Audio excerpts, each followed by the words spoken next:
பெயர் காயத்ரி. நான் ஊராட்சி ஒன்றிய நடுநிலைப்பள்ளி சிவனந்தபுரத்தில் 8ஆம் வகுப்பு படிக்கிறேன். ஒரு மசோதா எப்படி சட்டமாக மாறுகிறது என்பது குறித்து நாங்கள் பேச வந்துள்ளோம். நாட்டு மக்களுக்காக பல்வேறு வகையான சட்டங்களும் விதிகளை உருவாக்கினாங்க. இத்தகைய விதிகளும் சட்டங்களும் சாதாரணமாக இயற்றப்பட முடியாது.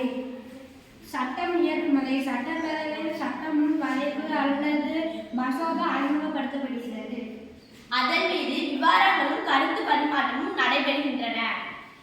மசோதாவில் திருத்தங்கள் கொண்டு வரப்படுகிறது.